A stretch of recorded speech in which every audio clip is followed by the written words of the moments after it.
आप क्या कह रहे हैं आचार्य? यही सत्य है सम्राट। संपूर्ण राजकोष रिक्त हो चुका है, एक भी पण शेष नहीं। इतनी बड़ी चोरी हुई और किसी को भनक तक नहीं लगी, कैसे संभव है ये? इसका उत्तर तो ये अशोक ही देगा। आंतरिक सुरक्षा का प्रभारी है ये। संभवतः अपनी सगाई में इतना व्यस्त हो गया कि अपने दायित्व को निभाना ही भूल गया है। राजकोष का प्रभारी श्यामक है, मैं नहीं। राजकोष में चोरी तब तक नहीं हो सकती जब तक उसमें स्वयं श्यामक सम्मिलित ना हो। आप अपना दोष स्वीकारने के स्थान पर हमेशा दूसरों पर दोष क्यों मढ़ते रहते? कोई भी समस्या आई नहीं तो तुम तीनों समाधान ढूंढने के बजाय एक दूसरे को आरोपित करते रहते हो। राजकोष से धन चोरी हुआ है, इसकी सूचना केवल इसी कक्ष में रहनी चाहिए। शत्रुओं को हमारी आर्थिक स्थिति ज्ञात नहीं होनी चाहिए। और सबसे महत्वपूर्ण बात, क्योंकि यह स्पष्ट है कि कोष की चोरी सगाई के समय हुई है, उससे पूर्व नहीं। इसीलिए सभी सीमाओं को बंद कर दिया जाए ताकि कुछ भी नगर से बाहर न जा पाए। सुशीम, तुम बाहरी सुरक्षा सुनिश्चित करोगे। यदि किसी ने भी प्रश्न उठाए तो तुम्हारा उत्तर होगा कि मगध और कलिंग एकजुट हो रहे हैं, इसलिए सुरक्षा की दृष्टि से सतर्कता अपनाई जा रही है। जी पिताजी। अशोक, तुम आचार्य राधागुप्त के साथ जांच करोगे इतनी बड़ी घटना घटी कैसे। संपूर्ण राजकोष मुझे राजभवन में चाहिए। ठीक, एक कण भी इधर से उधर नहीं होना चाहिए।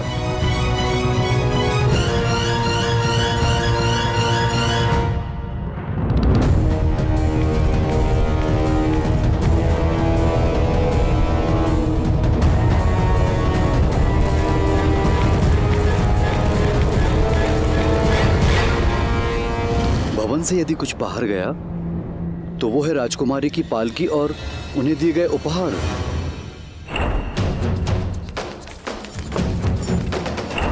गुप्तचरों से हर संभव सूचना एकत्र करो। जिस भी स्थान पर संदेह हो उसे ढूंढो।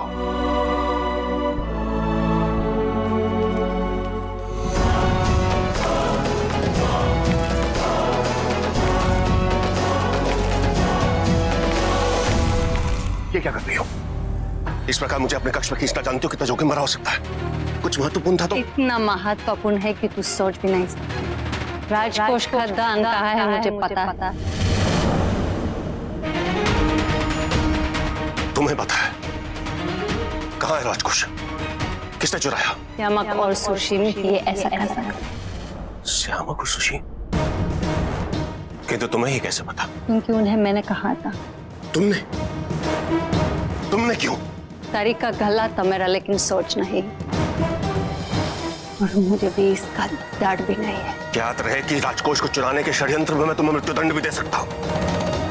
कहाँ है राजकोष? वही बताने आई थी। सुनोगे तो राजकोष भी मिलेगा और छोड़ भी। इन दोनों को रंगे हाथ नहीं पकड़ना चाहते हो। सोचो, तुम सम्राट को वेश बदल कर बाहर ला सकते हो और सिद्ध कर सकते हो कि वो दोनों असली अपराधी हैं। यदि तुम दोनों आओगे तो मैं सुशीम और श्यामा को बहाने पे विवाह करूंगी और फिर सम्राट के सामने सच होगा। यदि तुम्हारी ये योजना थी तो तुमने मुझे इसमें पहले क्यों नहीं सम्मिलित किया? क्षमा करना, समय नहीं था और ये अवसर छोड़ना मैं नहीं चाहती थी। स्मरण रहे लेज़ांड्रा, यदि तुमने मेरे साथ किसी भी प्रकार का छल करने का प्रयास किया तो उसका परिणाम तुम भली भांति जानती हो।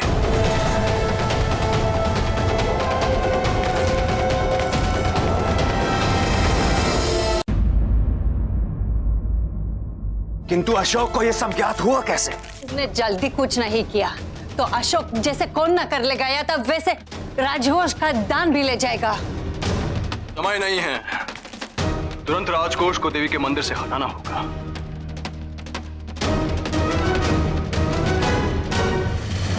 देवी माँ के मंदिर में ऐसे पवित्र स्थान पर चुराए हुए कोष का रखने का नीच कार्य कौन कर सकता है? पिताजी महाराज, नीच कार्य करने वालों के लिए पवित्र स्थान का कोई महत्व नहीं होता। उनके लिए यदि कुछ महत्वपूर्ण होता है तो केवल उनकी महत्वाकांक्षा है। वही तो मैं भी चकित हूँ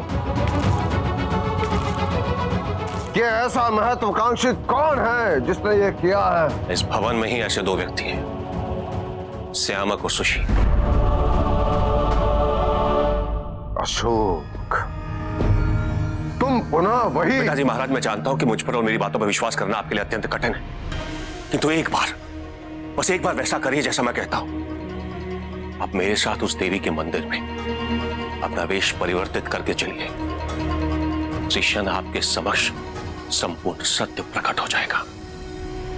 श्यामक और सुशील दोनों के वास्तविक रूप आपके समक्ष होंगे।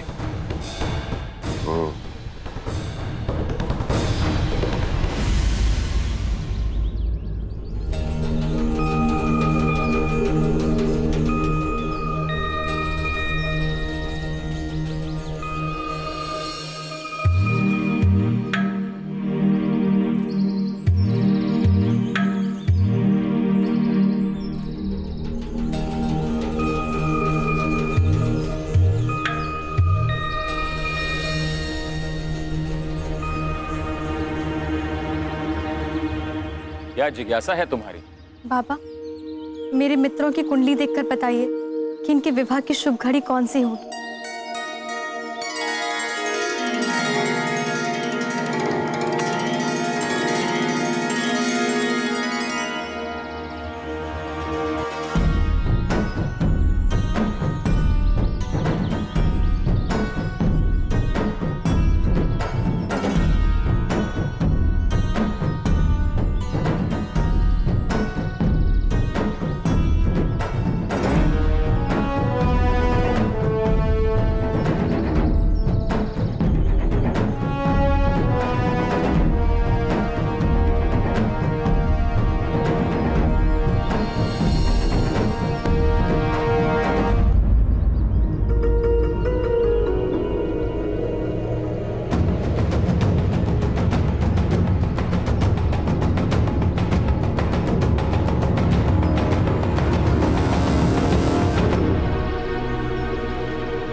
लाकर तुमने मेरा समय व्यर्थ किया अशोक। दूर दूर तक दोनों दिखाई नहीं दे रहे। धैर्य रखिए, वो किसी भी क्षण आ सकते हैं, आएंगे अवश्य।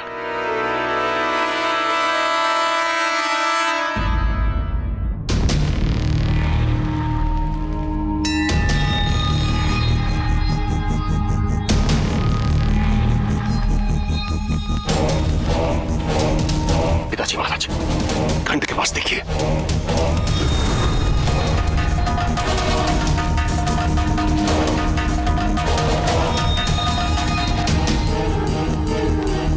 यदि राजकोष चुराने में इनकी सम्मिलित नहीं होती तो क्यों आते ये इस क्षण यहां वेश बदलकर?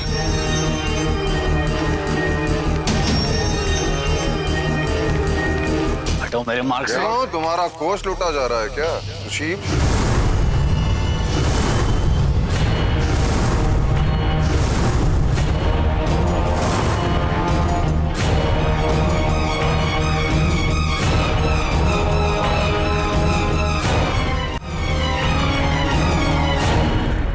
सभी भक्तजन मंदिर प्रांगण से बाहर चले जाए।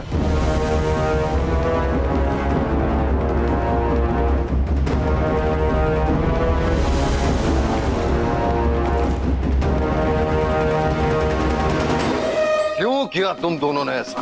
ओ पिताजी, ये सब श्यामा की योजना थी। मेरी?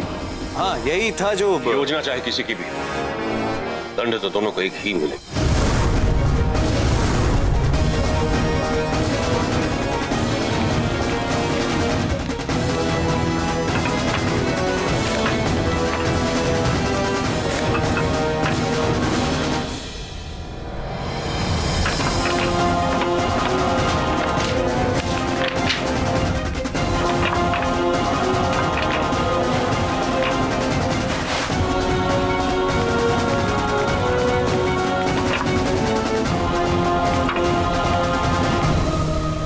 मैंने कभी स्वप्न में भी नहीं सोचा था कि मेरे पुत्र मेरे साथ विश्वासघात करेंगे। ऐसा कौन सा पाप किया था मैंने? आज मुझे ये दिन देखने पड़ रहा है। मेरा ही रक्त, मेरे ही पुत्र मेरे विरुद्ध काम कर रहे हैं, मेरे ही विरुद्ध हो गए। अपने पुत्रों को पहचानने में, समझने में भूल हो गई मुझसे। सम्राट, यहां तो कुछ भी नहीं है।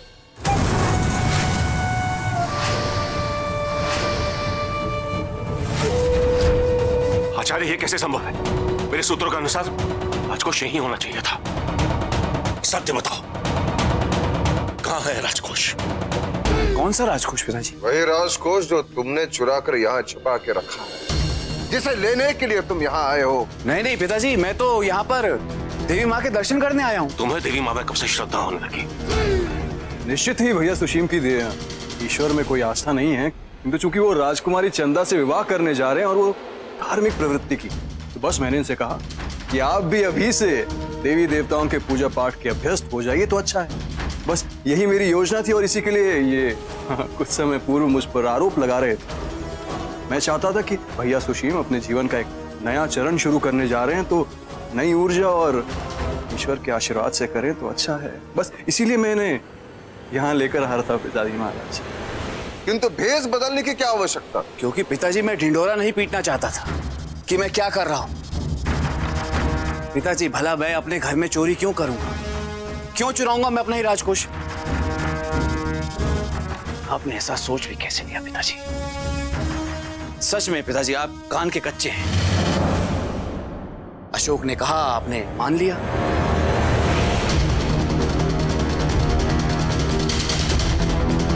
पिताजी महाराज, मैं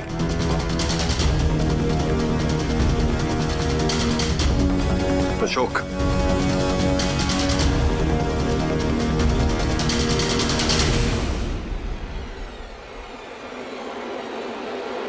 तुम तो कह रही थी कि कैसे हुआ मैं नहीं जानती। मेरा विश्वास करो, कोश यही था, तभी तो वो दोनों यहाँ आए। यदि जो तुम कह रही हो वो सत्य है, तो इसका अर्थ यह है कि कोई हमारे साथ खेल खेल रहा है। किंतु कौन?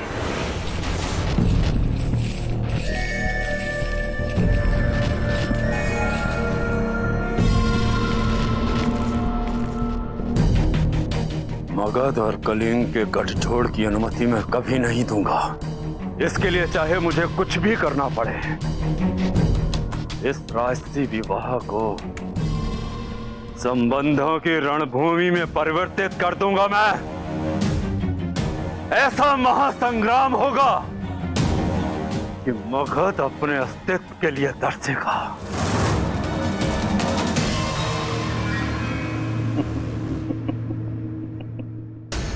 नहीं, ऐसा नहीं हो सकता। ऐसा ही होगा पुत्री। मैं स्पष्ट विध्वंस देख रहा हूं, वियोग देख रहा हूं, अनपेक्षित बाधाएं देख रहा हूं। पुत्री, मुझे नहीं लगता ये दोनों एक हो पाएंगे। कोई ना कोई इन दोनों के बीच बाधाएं उत्पन्न करेगा, क्योंकि इनकी नियति में मिलन नहीं, विरह योग।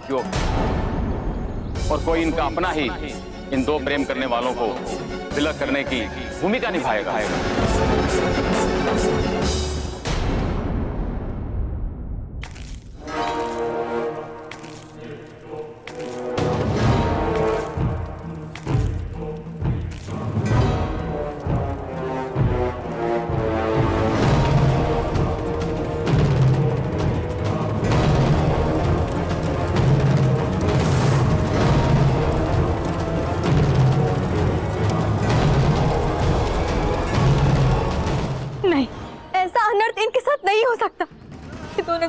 बहुत प्रेम करते हैं, इतना प्रेम कि एक दूसरे के लिए प्राण भी दे सकते हैं। उनका प्रेम नियति से बड़ा नहीं, उनकी नियति में विरह और विनाश के बीज अंकुरित हो चुके हैं। मुझे उनकी नियति अस्वीकार्य है। मैं उनके प्रेम को संरक्षण देकर, परिरक्षित कर, विधि के विधान को परिवर्तित कर दूंगी। मैं उन्हें एक करके रहूंगी, उन्हें एक होना ही होगा। और मैं भी देखती हूँ किसकी विजय होती है, नियति की या उनके प्रेम की।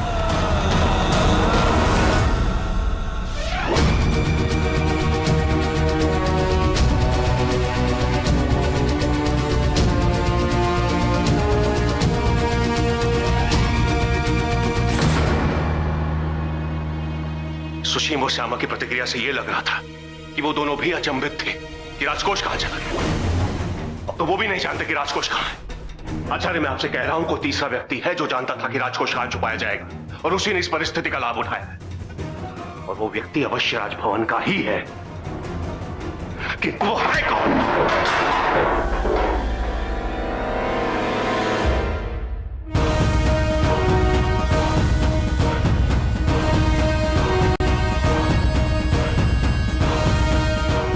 ये तो किसी राजवंशी का प्रतीत होता है।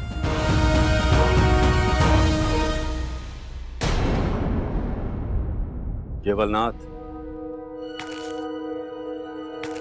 बिंदुसार से प्रतिशोध लेने का केवल एक अवसर चाहिए था, पर यह अवसर इतनी शीघ्र मिलेगा इसकी कभी हमने अपेक्षा नहीं की थी। हमारी पुत्री ने मगध में प्रवेश करने का मार्ग बना दिया। मगध के सर्वनाश के लिए हमारी पुत्री माध्यम बनेगी, इसकी कल्पना भी नहीं की थी हमने। चाणक्य का वचन अनुचित नहीं था।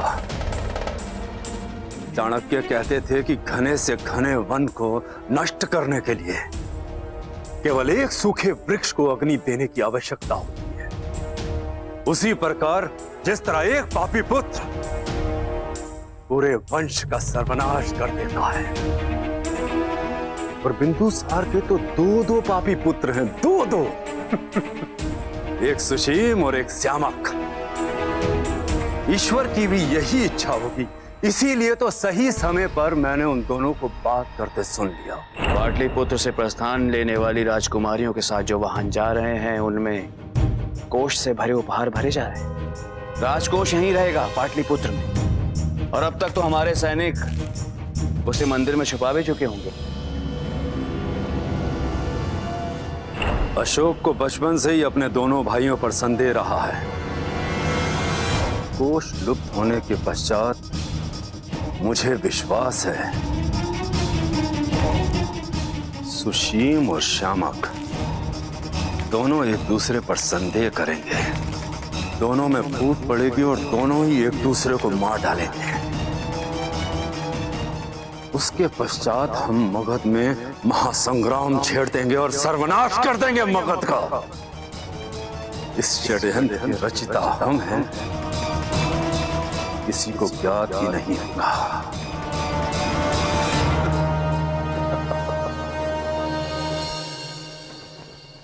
इसमें पता लगाने वाली क्या बात है? सिर्फ हम जानते थे कि कोष कहाँ रखा था। अब अगर मैंने ये किया होता तो इस समय तुम्हारे समक्ष में नहीं खड़ी होती। तुम्हारी माँ और काला ताक तुम्हारे साथ ये चाल नहीं कर सकते हैं। तो अब बचा कौन? श्यामक, किंतु वो इतना बड़ा कार्य अकेले कैसे कर सकता है? जो आपने को बचाने के लिए हेलेना को मार सकता है, वो कुछ भी कर सकते हैं। और मत बोलो कि वो कोष को तक्षशिला ले जाने चाहता था और तुम उसके विरुद्ध थे। उसे लगा होगा कि तुमसे लड़ नहीं पाएगा, इसलिए उसने छुड़ा लिया।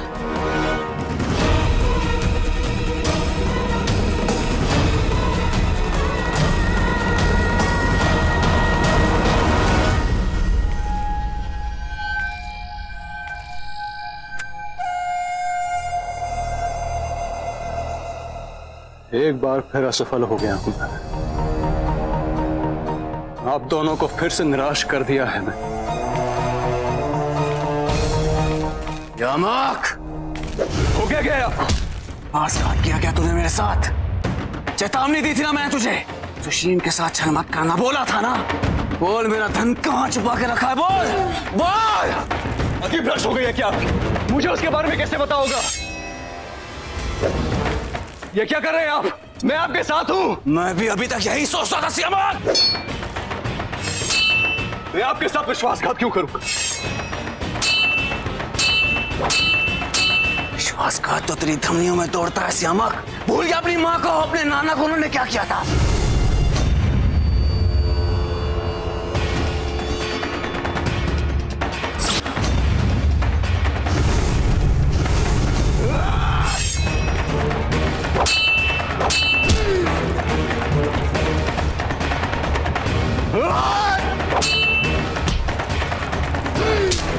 तीन बार पूछ रहा हूं, बता धन कहां छुपा रखा है? बोल। यदि मुझे ज्ञात भी होता तो भी नहीं बताता।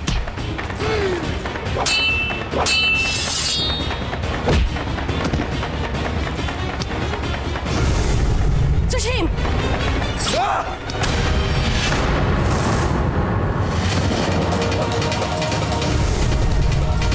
अब जब अशोक संदेह के घेरे में खड़े करने का इतना सुनहरा अवसर है और तुम दोनों आपस में लड़ रहे हो,